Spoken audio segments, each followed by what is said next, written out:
NCERT तो किसी भी एंगल से इनफ नहीं है। 10th graders, welcome back to my channel. तो आई होप तुम लोग का प्री बोर्ड्स अभी जिनका भी चल रहा है वो अच्छा चल रहा हो, एंड जिनका हो चुका है वो अच्छा स्कोर किए होंगे, और अगर एवरेज भी स्कोर किए हैं तो उसमें कोई टेंशन लेने वाली बात नहीं है, क्योंकि प्री बोर्ड्स तुम लोग एज अ नॉर्मल लेके दिए हो के उस तरीके का पूरा जोर शोर से प्रिपरेशन नहीं होगा बोर्ड्स के जैसा तुम लोग जैसा करोगे अभी, तो बिल्कुल टेंशन लेने वाली बात नहीं। मेरा खुद प्री बोर्ड्स में 79-80% पे अटका रहता था। दी हूँ, दोनों में उतना ही अटका रहा है, कुछ नहीं हुआ। मैथ्स में तो बहुत गंदा। तो एकदम टेंशन फ्री रहो गाइस। बस only thing I will say कि प्रोक्रेस्टिनेशन बंद कर दो। लाइक अब पढ़ेंगे, अब करेंगे, ओनली थिंग इज पढ़ो। तुम 1000 चीज देख लो, 1000 कुछ कर लो, ओनली थिंग इज कि अपना तुम बुक उठा के कब पढ़ने बैठ रहे हो, ऐसे करो वैसे करो, जैसे भी करो, करना सिर्फ एक चीज है, वो है रटना, पढ़ना, अपना सब कुछ रिवाइज करके एग्जाम देना। That's the ultimate thing. तो बस वो करना है, मेन एम वही है। So let's start the video guys. आज इस वीडियो में तुम लोग को बताऊंगी कि एनसीईआरटी इनफ है या नहीं। तो मैं सारे सब्जेक्ट वाइज बताऊंगी। तो सबसे पहले let's start with Hindi and English. तो एनसीईआरटी हिंदी एंड इंग्लिश में बहुत इनफ है। लाइक स्टोरीज वगैरह पढ़ो, इंपॉर्टेंट लाइंस को हाईलाइट कर लो, जो तुम अपने आंसर में यूज करोगे तो तुम्हारा आंसर इनहैंस्ड दिखेगा। अब कुछ तरीके के वैसे क्वेश्चन ही होते हैं जिसमें डायरेक्ट रहता है चैप्टर से रिलेटेड कुछ आंसर, तो लिखोगे तो जैसा लिखा है उस तरीके से ही लिखोगे तो अच्छा लगेगा। देन हार्डवर्ड्स जो हमारे दिए रहते हैं, जिनको हम पूरे साल इग्नोर करते हैं, वो हार्डवर्ड्स अगर तुम लोगों ने दिमाग में रखोगे ना, तो किसी किसी आंसर में, उस चैप्टर से रिलेटेड आंसर में तुम लोग यूज करोगे तो तुम लोग का आंसर अच्छा लगेगा। NCERT is way enough. तुमको बस स्टोरी समझना है, क्योंकि क्वेश्चन तो कितने तरीके के और कितने सारे बन सकते हैं। तुम सबका आंसर रट के चल जाओ और सारे क्वेश्चन तुमको पता ही हो, वो जरूरी नहीं है। द ओनली थिंग इज जरूरी कि तुमको वो चैप्टर पता है कि उस चैप्टर में ऐसे ऐसे ऐसे ऐसे हुआ, तुमको स्टोरी इमेजिन है कि अच्छा पता है इस कहानी में ऐसे हुआ था, ऐसे हुआ था। अब जब क्वेश्चन पूछ रहा है तो जैसे पूछ रहा है जिस तरीके से, उस तरीके से आंसर देना है तुमको, ठीक है। तो वो कर, इसके लिए कोई बुक वगैरह लेने की जरूरत नहीं है। तुम समरी, अपना थीम, मैसेज, सब कुछ तुम अपना गूगल से या यूट्यूब से देख के अच्छे से परफेक्ट सा बना सकते हो कि ओवरव्यू लेने के लिए एंड टाइम पे टोन वगैरह ये सब तुम कर सकते हो, लिख के रख सकते हो। बट अब इफ तुम कोई बुक लोगे एक्स्ट्रा हिंदी या इंग्लिश का, जो बहुत लोग लेते हैं, मैं अपने क्लास में भी देखी थी, वो टोटली वेस्ट है। कोई जरूरत ही नहीं है। उसमें क्या होगा, ज्यादा ज्यादा क्वेश्चंस दिए होंगे कि 2 मार्क्स का कैसा रहता है, 3 मार्क्स का कैसा है। अब जरूरी नहीं है कि वो क्वेश्चन आएगा, बिल्कुल नहीं आता। ऐसा कुछ नहीं कि अगर वो बुक तुम लियो उसका उसमें जो क्वेश्चन दिया वही आएगा। वो बस दिखा रहा है कि कैसे लिखा हुआ है 2 मार्क्स का, 3 मार्क्स का। क्वेश्चंस तो कितने सारे बन सकते हैं, आंसर तुमको खुद से ही बना के लिखना है। तो बुक लेने की कोई जरूरत नहीं है, जस्ट पैसा वेस्ट होगा और कुछ भी नहीं। एनसीईआरटी इनफ है हिंदी एंड इंग्लिश के लिए। Hindi and English is something जो कि तुम 10 दिन में पढ़ के आराम से एग्जाम दे के आ सकते हो। लाइक मैं एंड टाइम का बात करी हूँ, फेब में ही तुम लोग पढ़ के उसका एग्जाम दे के आ सकते हो। अगर वीक है तो वीक भी है तो क्या करोगे तुम, ज्यादा से ज्यादा अपना प्रैक्टिस करोगे हर दिन आंसर का, हर दिन चैप्टर पढ़ के अपना आंसर जो है उसका प्रैक्टिस करोगे, स्पीड का प्रैक्टिस करोगे, यही करोगे और कुछ तो नहीं कर सकते हो। बेसिक से ABCD जाके अपना इंग्लिश तो ठीक नहीं कर पाओगे। मैं इस पर ऑलरेडी बता चुकी हूँ कि तुम लोग को क्या करना चाहिए, कुछ चीजें तो तुम लोग जाके वीडियो देखो। अगर साइंस का बात करें तो साइंस में 90% एनसीईआरटी इनफ है।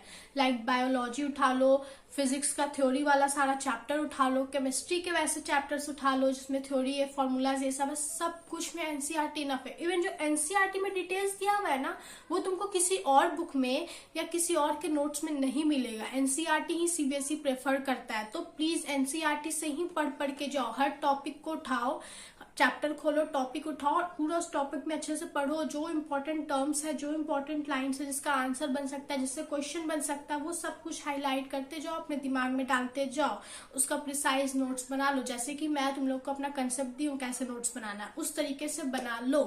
अब वो 10% तुम लोग को कहाँ से लाना है, तुम लोग को एक्स्ट्रा MCQs करने हैं गूगल से, तुम लोग को यूट्यूब से PYQs करने हैं, सारे सैम्पल पेपर सब सॉल्व करना है। आपको मेरी तरफ से एक सजेशन है, सैम्पल पेपर मैं किसी भी सब्जेक्ट का सॉल्व नहीं की थी and it's the truth. But इसका मतलब ये नहीं कि मैं सैम्पल पेपर किसी सब्जेक्ट का खोल के नहीं देखी थी, मैं सबका देखी थी।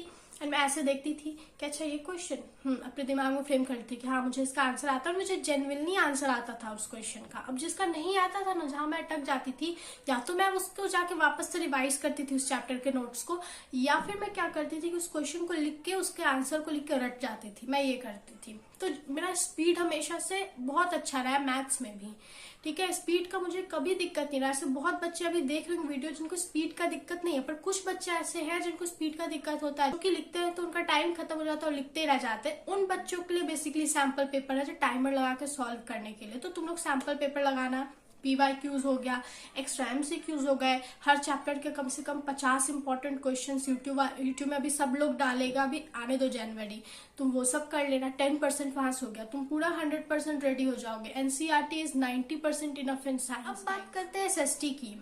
SST में NCERT से अच्छा तो कुछ और है ही नहीं। Do not take any book, ठीक है। क्वेश्चंस 1000 तरीके के बन सकते हैं, एक ही क्वेश्चन को मैं 1000 तरीके से करके लिख सकती हूँ, ठीक है। आंसर उसका तुमको खुद से ही देना है। तुम कितना रटोगे, कितने क्वेश्चंस तुम रट के जाओगे एक चैप्टर से, हमको बताओ। जो लोग रटने का अगर सोचें तो इवेंचुअली तुमको पूरा चैप्टर ही समझना पड़ेगा, स्टोरी की तरह ही। ये हिंदी एंड इंग्लिश का ही पार्ट समझो। You have to understand each and every concept. Sorry के पेंटिंग में ये था, या सिविक्स का कोई चैप्टर उठा लो, इकोनॉमिक्स का। इकोनॉमिक्स में तो टर्म्स वगैरह ज्यादा रहते हैं, थोड़ा कंसेप्ट तो वो रट के ही जाओगे, ठीक है। हिस्ट्री में तुमको एज अ स्टोरी सब कुछ समझना है। हिस्ट्री में बेसिकली हर चैप्टर में कुछ कुछ क्वेश्चन फिक्स्ड रहता है, उसी को घुमा फिरा के, मतलब नोट्स ही तुम्हारा आंसर भी है।